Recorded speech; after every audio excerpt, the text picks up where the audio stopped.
Bismillahirrahmanirrahim. Assalamualaikum warahmatullahi wabarakatuh. Kepada yang terhormat Bapak Sanawi SAG MA, perkenalkan nama saya Nia Diniyah dari jurusan Perbankan Syariah, NIM 2014-2014-4. Tema yang saya ambil pada kesempatan kali ini yaitu tentang kebutuhan manusia terhadap agama. Pengertian agama. Ada banyak sekali pendapat tentang definisi agama. Namun sampai sekarang perdebatan tentang definisi agama itu masih belum selesai. Hingga W.H. Clark, yaitu seorang ahli ilmu jiwa agama, mengatakan bahwa tidak ada yang lebih sukar daripada mencari kata-kata yang dapat digunakan untuk membuat definisi agama. Karena pengalaman agama adalah subjektif, intern, dan individual, di mana setiap orang akan merasakan pengalaman agama yang berbeda dari orang lain. Untuk itu, bersama saya, mari kita ikuti uraian mengenai pengertian agama ini sebagai berikut. Pengertian agama dari segi bahasa menurut Harun Nasution. Menurutnya, dalam masyarakat Indonesia, selain dari kata agama, dikenal pula kata din dari bahasa Arab dan kata religi dari bahasa Eropa. Menurutnya, agama berasal dari kata Sanskrit. Kata itu tersusun dari dua kata, tidak dan gam pergi. Jadi, agama artinya tidak pergi, tetap di tempat dan diwarisi secara turun-temurun. Demikian hal ini menunjukkan sifat agama, yaitu diwarisi secara turun-temurun dari satu generasi ke generasi lainnya. Selanjutnya, din dalam bahasa Semit, yang berarti undang-undang atau hukum. Dalam bahasa Arab, kata ini mengandung arti menguasai, menundukkan, patuh, utang, balasan, dan kebiasaan. Adapun kata religi berasal dari bahasa Latin. Asal kata religi adalah relegere, yang mengandung arti mengumpulkan dan membaca. Namun, ada juga pendapat lain yang mengatakan kata itu berasal dari kata religare, yang berarti mengikat. Ajaran agama mempunyai sifat mengikat bagi manusia. Terdapat ikatan antara roh manusia dengan Tuhan. Jadi kesimpulannya adalah intisari yang terkandung dalam istilah-istilah di atas adalah ikatan. Ikatan yang harus dipegang dan dipatuhi manusia. Ikatan itu berasal dari suatu kekuatan yang lebih tinggi dari manusia.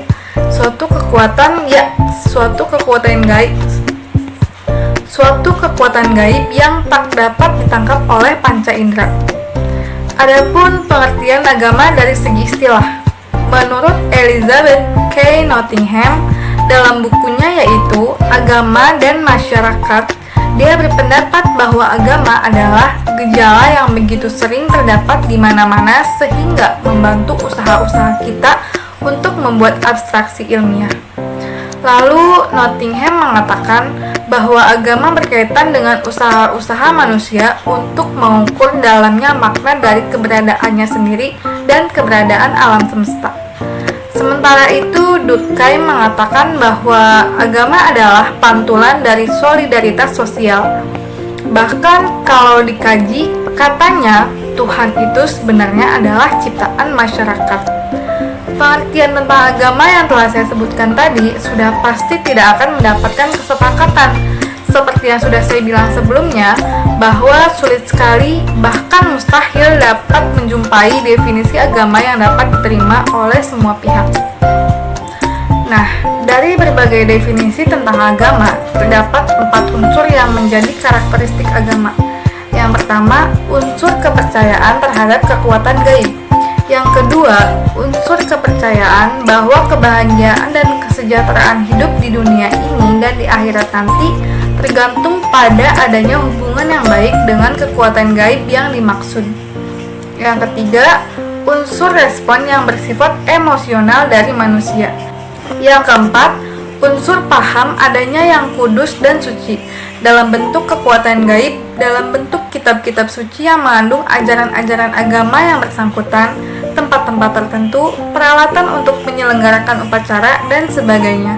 Kesimpulannya yaitu, agama adalah ajaran yang berasal dari Tuhan atau hasil renungan manusia yang terkandung dalam kitab suci yang turun-temurun diwariskan oleh suatu generasi ke generasi, dengan tujuan untuk memberi tuntunan dan pedoman hidup bagi manusia agar mencapai kebahagiaan di dunia dan di akhirat. Dari kesimpulan tersebut dapat dijumpai adanya 5 aspek yang terkandung dalam agama. Yang pertama, aspek asal-usulnya, yaitu ada yang berasal dari Tuhan seperti agama samawi dan ada yang berasal dari pemikiran manusia seperti agama ardil atau agama kebudayaan. Yang kedua, aspek tujuannya, yaitu untuk memberikan tuntunan hidup agar bahagia di dunia dan di akhirat. Yang ketiga, aspek ruang lingkupnya, yakni keyakinan akan adanya kekuatan gaib, keyakinan manusia bahwa kesejahteraannya di dunia ini dan hidupnya di akhirat tergantung pada adanya hubungan baik dengan kekuatan gaib. Yang keempat, aspek permasyarakatannya, yaitu disampaikan secara turun-temurun dan diwariskan dari generasi ke generasi lainnya. Dan yang kelima, aspek sumbernya, yaitu kitab suci.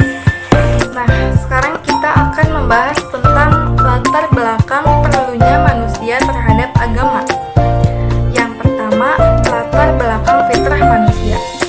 Dalam buku Perspektif Manusia dan Agama, Murtada Mutahari mengatakan bahwa di saat berbicara tentang para nabi, Imam Ali alaihi salam menyebutkan bahwa mereka diutus untuk mengingatkan manusia kepada perjanjian yang telah diikat oleh fitrah mereka, yang kelak mereka akan dituntut untuk memenuhinya.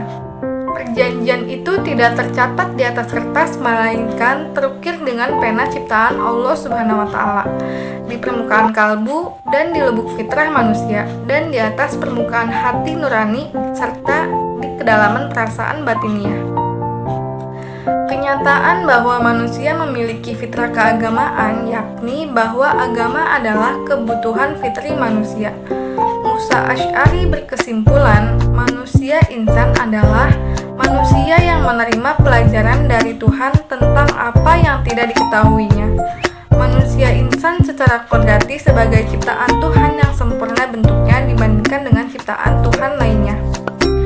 Musa Asy'ari mengatakan juga pengertian manusia yang disebut insan yang dalam Al-Quran dipakai untuk menunjukkan lapangan kegiatan manusia yang amat luas adalah terletak pada kemampuan menggunakan akalnya dan mewujudkan pengetahuan konseptual dalam kehidupan konkret. Berbeda dengan kata basyar yang digunakan Al-Quran untuk menyebut manusia dalam pengertian lahiriah yang membutuhkan makan, minum, pakaian, tempat tinggal, hidup, dan kemudian mati. Manusia secara fitri merupakan makhluk yang memiliki kemampuan untuk beragama. Petunjuk Nabi dalam salah satu hadisnya yang mengatakan bahwa setiap anak yang dilahirkan memiliki fitrah. Kedua orang tuanya lah yang menjadikan anak tersebut menjadi Yahudi, Nasrani, atau Majusi. Nah, bukti bahwa manusia sebagai makhluk yang memiliki potensi beragama ini dapat dilihat melalui bukti historis dan antropologis. Melalui bukti-bukti historis dan antropologis, kita mengetahui bahwa pada manusia primitif yang keadaannya tidak pernah tahu informasi mengenai Tuhan, ternyata mereka mempercayai adanya Tuhan. Tuhan yang mereka percaya itu terbatas pada daya hayalan. Mereka mempunyai kepercayaan yang disebut agama dinamisme dan animisme. Roh dan jiwa itu selanjutnya mereka personifikasikan dalam bentuk dewa, dan selanjutnya disebut agama politeisme.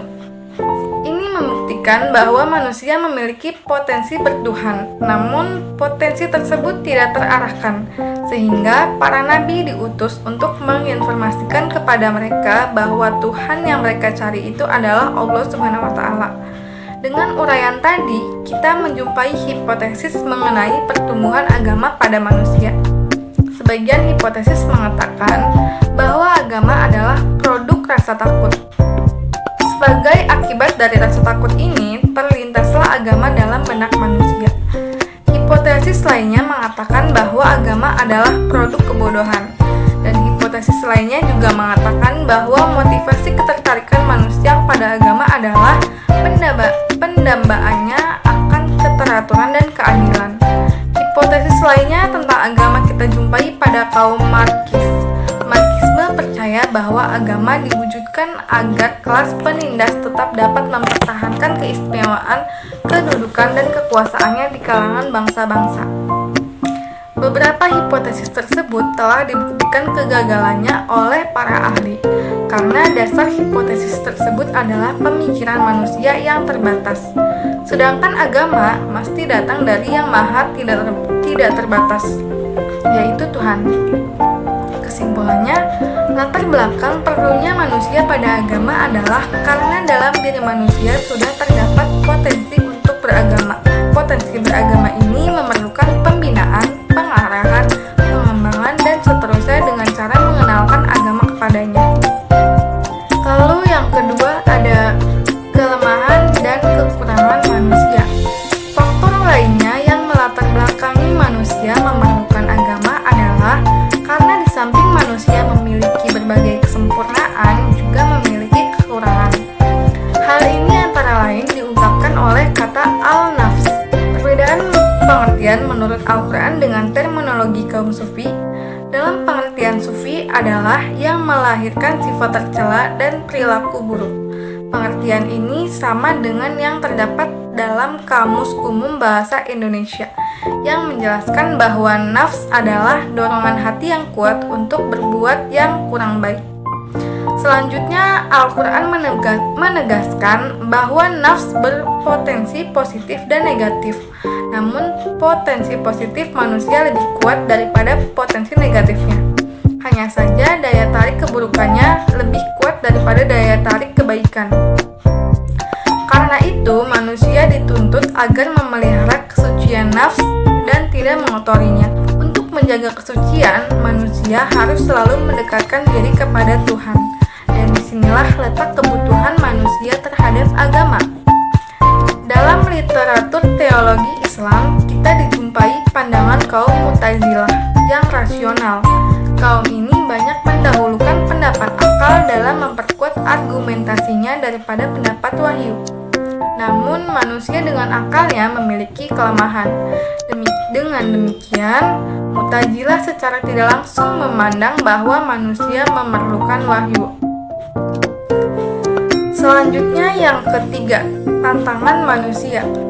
Tantangan dari dalam dapat berupa dorongan hawa nafsu dan bisikan setan.